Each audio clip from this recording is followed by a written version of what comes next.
Hoje estará conosco a vice-presidente da Federação Espírita do Paraná, Maria Helena Marcon, que vai nos falar sobre Allan Kardec, o codificador do Espiritismo. No Momento Espírita, veremos a importância da atenção na educação das crianças.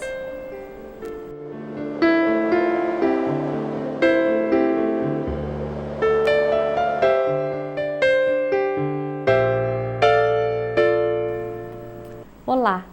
Você sabe como Allan Kardec começou a se interessar pelos fenômenos espíritas? O que ele viu de importante nesses fenômenos? Como os espíritos se comunicavam com ele? Que contribuição para o mundo trouxe a codificação espírita? Maria Helena Marcon, vice-presidente da Federação Espírita do Paraná, será a nossa entrevistada para falar sobre Allan Kardec. Mas antes da entrevista, vamos ver o Momento Espírita. Numa escola de ensino fundamental, uma menina de 7 anos faz um desenho de uma paisagem com tintas coloridas. Era a tarefa do dia na aula: pintar um lugar onde eles gostariam de estar.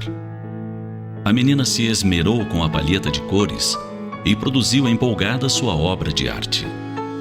Ansiosa, levantou-se da cadeira e foi mostrar à professora. Ao ver a pintura, a educadora notou algo estranho já de súbito. Disse baixinho muito bem para incentivar a criança. Fez um carinho e pegou o desenho em mãos. Os trabalhinhos seriam expostos no outro dia no mural da escola. No intervalo para o lanche, a professora não se conteve. Pegou o desenho e foi mostrar às outras que se encontravam na secretaria da escola. Ela queria uma opinião sobre aquilo. Algumas delas eram mais entendidas em psicologia infantil e, quem sabe, poderiam ajudá-la a decifrar o que estava pintado ali. O que será que ela quis dizer com isso? Isso deve estar mostrando algum sentimento, algo que ela tem guardado? O que será? As amigas de profissão não souberam dizer. Algumas disseram que não era nada, que não deveria se preocupar, mas ela estava encafifada. Voltou à sala de aula e resolveu que, ao final do período, iria conversar com a menina e perguntar a ela o que significava. Chamou-a então com discrição à sua mesa e perguntou com a pintura na mão: "Querida, você pode explicar algo para mim?" A criança acenou com a cabeça. "Se o céu é azul, por que você desenhou um céu cor-de-rosa?" "Mas o céu não é azul, professora", respondeu ela com educação. "Quem diz que o céu é azul é analfabeto de céu. Ontem, no final da tarde, o céu atrás de minha casa estava assim, rosa. Esses dias vi um céu laranja. À noite ele é sempre preto ou azul escuro. Mas de dia ele pode ser cinza claro, cinza escuro, vermelho. Sabe, uma vez vi uma tempestade tão grande no céu que ela chegou a pintar o céu de verde. Não é todo mundo que acredita, mas eu vi, era verde." A menina fez um verdadeiro discurso sobre as cores do céu, deixando boquiaberta a professora desatenta. Ela nunca havia parado para pensar nisso. Aceitou tão facilmente a verdade, o clichê de que o céu é azul, que acabou esquecendo a variedade de cores possíveis no zimbório terreno. Percebeu então como as crianças têm uma sensibilidade admirável e que muito tinha a aprender com elas. Com certeza, na próxima vez, antes de achar que possa existir algum problema numa criança, iria se analisar para perceber se não era sua sensibilidade que precisava de escola.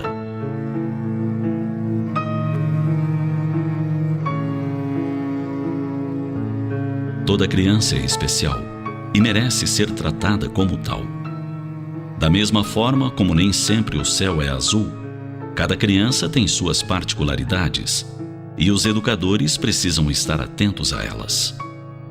Não se pode usar uma mesma fórmula, um mesmo padrão de ensino ou educação no lar para todas as crianças. Faz-se necessário ajustes, adequações, atenções individualizadas. Todo o céu é belo, mesmo sendo amarelo, rosa, vermelho ou negro. Analfabetos de céu. Foi a mensagem que vimos. Você pode encontrá-la no CD volume 13 e no site momento.com.br. Nossa convidada de hoje é a vice-presidente da Federação Espírita do Paraná, Maria Helena Marcon. Vamos conversar sobre o codificador do Espiritismo, Allan Kardec. Marlene, é uma alegria muito grande ter você no programa. Allan Kardec é conhecido como o codificador do Espiritismo. Vamos iniciar falando sobre esse espírito antes da codificação. Quem era Allan Kardec? Desejo primeiramente dizer que a alegria é recíproca. É sempre com muito prazer que atendemos o convite para estarmos neste programa. Allan Kardec nasceu próximo de Lyon, na França, ou melhor, ele nasceu na cidade de Lyon, embora seus pais ali não residissem, mas sua mãe ali o teve. E ele se chamava então Hippolyte Léon Denisard Rivail. Estudou na Suíça, na escola de Pestalozzi, muito famosa à época, e foi para Paris em torno dos 20 anos de idade. Ao menos é o que se presume, porque é nessa época que ele lança seu primeiro livro. Então, antes de ser o codificador da doutrina espírita, ele foi um professor, um pedagogo, muito famoso em França e respeitado fora do seu país, inclusive. E qual foi a sua importância para a sociedade francesa? Quais foram as suas realizações? Como pedagogo, como professor, ele lançou muitos livros. O primeiro era um curso de aritmética, que as próprias mães poderiam utilizar no lar para ensinar os seus filhos. Disso ele passou para a gramática francesa, ele era um profundo conhecedor da língua francesa. Vamos ver como ele foi muito bem preparado para assumir depois esse papel de codificador. E um dos grandes trabalhos dele, um plano de trabalho chamado Memorial, que ele apresentou como se fosse um grande concurso às autoridades e ele foi premiado por isto. Era um plano que estabelecia todos os detalhes para o ensino público em França. Ele sempre se preocupou muito com o ensino às crianças e aos jovens em especial.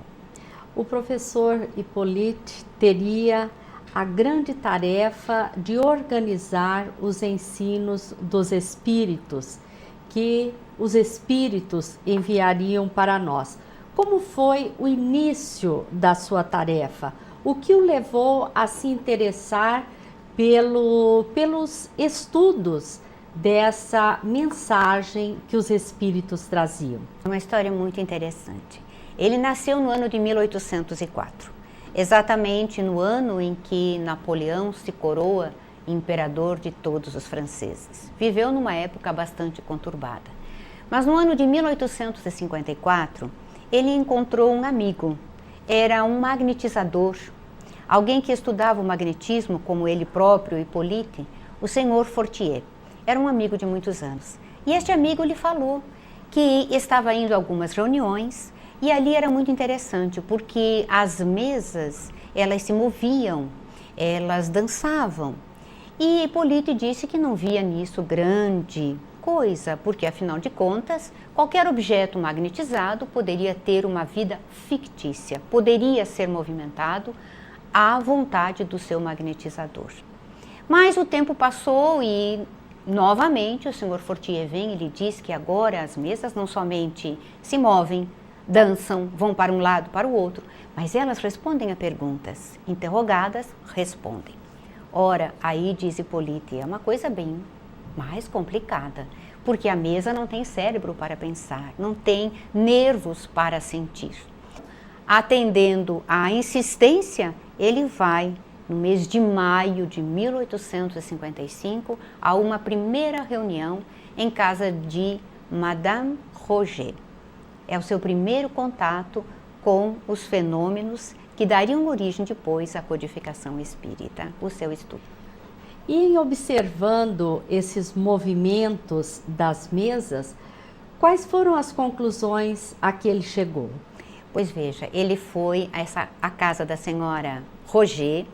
Ali ele conheceu um senhor Poitier e a senhora Pleine-Maison. E a senhora Pleine-Maison o convidou para ir às reuniões à sua casa. Como se vê, as reuniões eram feitas em muitos lugares, em muitos lares. Ele vai então, numa terça-feira, ainda do mês de maio de 1855, e ali ele assiste a um fenômeno.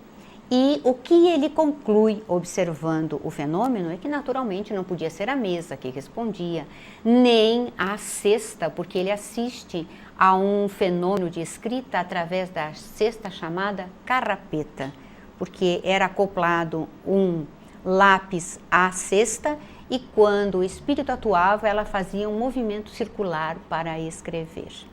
Então ele conclui que existe alguma coisa por trás disso, que não pode ser a mesa, naturalmente, que responda. E então vai concluir, a partir das suas observações e dos seus estudos, que são os espíritos. As almas dos homens que morreram, que criam, que provocam aqueles fenômenos.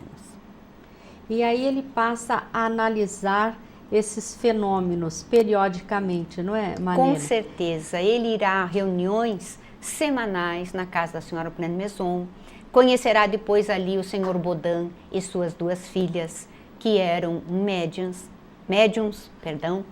e trabalhavam com a cesta também chamada carrapeta, e ali ele vai começando a fazer anotações, e ele se dá conta que existem perguntas que são feitas aos espíritos muito boas, e respostas mais profundas ainda. Como também havia perguntas muito tolas e respostas igualmente tolas. Ele começa a ir para as reuniões com perguntas. Dá um tom de seriedade, de pesquisa, de estudo realmente, às reuniões a partir da sua presença constante, regular nessas reuniões. Ao ponto que ele diz no seu manuscrito que quando ele não ia às reuniões, as pessoas agora já não sabiam mais o que fazer, porque confiavam nele, na direção dele, na coordenação dele. Até agora nós falamos de Hippolyte Léon Denisard de Rivail. Por que ele adotou o nome Allan Kardec ao publicar a primeira obra espírita, o Livro dos Espíritos? Pois a partir de todas essas observações, ele vai publicar o livro que se chama O Livro dos Espíritos. A primeira edição tinha somente 501 questões. A edição, portanto, que nós conhecemos é a segunda, que foi revista e ampliada por ele, contém 1018 questões. Ele, ao publicar este livro, coloca um pseudônimo. Por quê? Porque ele era uma pessoa muito famosa, extremamente conhecida. Se ele colocasse o nome dele na obra Hippolyte Léon Denisard Rivail, a obra venderia pelo nome dele. E ele não desejava isto. Este era um ponto. Segundo ponto, a obra, diz ele, não é minha, é dos espíritos. Na primeira obra, ele se apresenta como o secretário dos espíritos. Ele pergunta, os espíritos respondem. Orientam-no como ele deve fazer. O próprio Livro dos Espíritos, antes da publicação, ele foi corrigido em sessões particulares com uma médium de nome Jafé, senhorita Jafé. E ela, em sessões particulares, com o codificador, então, Allan Kardec, é que faz toda a correção do livro antes da sua publicação. Allan Kardec recebeu as informações dos espíritos. Como ele procedeu para verificar a veracidade das informações? Este é um ponto muito importante na doutrina espírita. Vejamos que ele diz que, indo para essas reuniões, especialmente depois que conheceu a família Baudin, indo semanalmente ali, ele levava as perguntas e submetia essas perguntas a espíritos diferentes que se manifestavam. Mas eram as duas meninas Bodã. No entanto, ele diz que para ele compor o livro, ele, como alguém de ciência, precisava realmente ter a certeza da veracidade da questão. E por isso foi para o livro o que ele conseguiu provar através do ponto universalidade do ensino dos espíritos. O que ele fez? Ele foi à casa do senhor Rustam, por exemplo, que ele conheceu posteriormente. E ali, como em outros momentos, ele ia fazendo as mesmas perguntas a espíritos diferentes através de médiuns diferentes. Diz ele que 10 médiuns trabalharam diretamente, portanto, em a codificação deste primeiro livro, o Livro dos Espíritos. Muitos espíritos e 10 médiuns diretamente. Nós vamos ver na sequência que ele vai ampliando o estudo, como até 100 médiuns vão trabalhar. Portanto, foi como pergunta, resposta ali inserida em o Livro dos Espíritos, aquilo em que todos os espíritos, em momentos diferentes, médiuns diferentes, responderam de idêntica forma. E tudo que está na codificação foi recebido dos espíritos ou Kardec teve alguma participação naquilo que está contido na codificação? A participação do codificador é muito grande. Somente um homem realmente de uma concisão de pensamento como a dele poderia reunir uma doutrina de tão grande abrangência em apenas 1018 questões. Naturalmente com os seus desdobramentos nas respostas nos subitens. A participação dele está no formular as perguntas. Ele fazia uma pergunta aos espíritos que a respondiam e ele tinha uma contrapergunta. Ele ia aos mínimos detalhes. Quanto mais se lê o Livro dos Espíritos, mais se admira a inteligência do codificador. E ele, um homem muito adiante do seu tempo, porque fez perguntas de coisas que não existiam na sua época e que viriam depois serem confirmadas, até algumas respostas dadas pelos espíritos muito oportunas nesse sentido. Então, não somente na divisão das matérias, na composição, mas no fazer as perguntas e mais, ele coloca também algumas observações suas, que para exatamente separar do corpo da doutrina, coloca numa letra diferente, fazendo a observação, que essas observações são suas, em função das respostas dos espíritos, para que se saiba o que é a resposta dos espíritos, o que é o pensamento do codificador. E finalmente, em 1857, ele publicou o Livro dos Espíritos, que marcou o início do Espiritismo, né? Qual foi, Malena, a repercussão dessa obra na sociedade na época? Foi muito grande, porque, como dissemos que o codificador era um homem à frente do seu tempo, ele sabia que se ele não fizesse uma grande propaganda, a doutrina não se expandiria. Ele lança, portanto, o Livro dos Espíritos num dos lugares mais importantes no coração de Paris, no Palais Royal. E ali ele coloca na vitrine, sobre um veludo vermelho, o livro com o título O Livro dos Espíritos, por Allan Kardec. Qualquer pessoa que passasse já tinha a vista atraída, o olhar atraído para o livro. Mais do que isso, ele pegou cada um dos nomes dos jornalistas da época, contratou o chamado estafeta, um mensageiro, um menino, né, para ir entregar os livros a cada um desses jornalistas. O que aconteceu logo em seguida? Os jornais da época começaram a falar da obra deste tal senhor Allan Kardec, que nasceu exatamente no dia 18 de abril de 1857, com a publicação de O Livro dos Espíritos. Falaram contra, falaram a favor. O importante é que o livro estava sendo visto, estava sendo comentado. Após o lançamento de O Livro dos Espíritos, Allan Kardec continuou o seu trabalho elaborando o Livro dos Médiuns, o Evangelho segundo o Espiritismo, o Céu e o Inferno, a Gênese, todas essas obras relacionadas com o Livro dos Espíritos, não é? Eu gostaria que você falasse, Malena, sobre o Evangelho segundo o Espiritismo. É um questionamento muito frequente. É diferente do Evangelho de Jesus? O Evangelho de Jesus, na verdade, foi escrito por 4 evangelistas, porque Jesus não escreveu nada. Então, nós temos os Evangelhos segundo Mateus, Marcos, Lucas e João, exatamente na ordem que foram escritos. O Evangelho segundo o Espiritismo é uma visão dos Evangelhos, de uma parte dos Evangelhos, à luz da doutrina espírita. Não é diferente, mas não contém os Evangelhos como um todo. O codificador, ao elaborar esta obra, ele deixou de lado tudo aquilo que poderia gerar polêmica e limitou-se a colocar ali as diretrizes para uma vida melhor ao homem. Então, o que é que contém o Evangelho segundo o Espiritismo?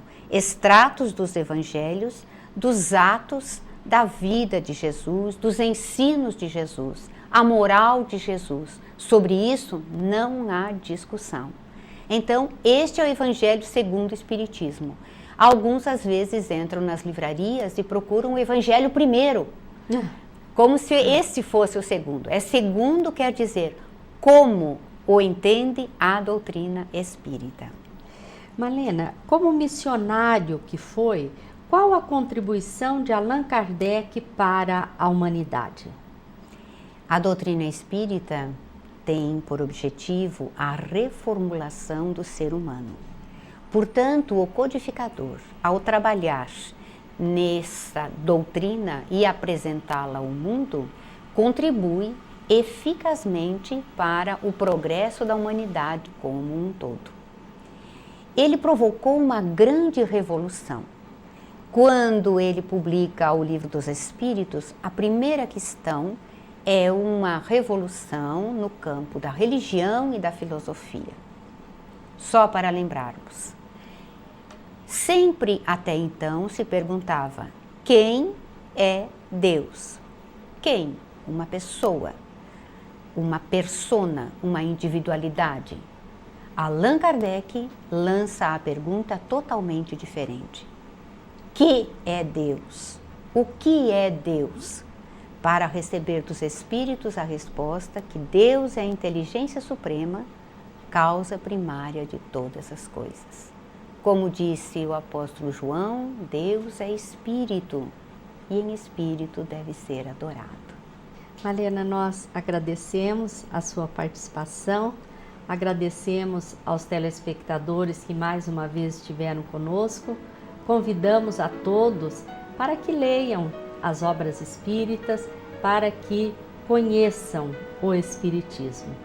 Desejamos a todos muita paz.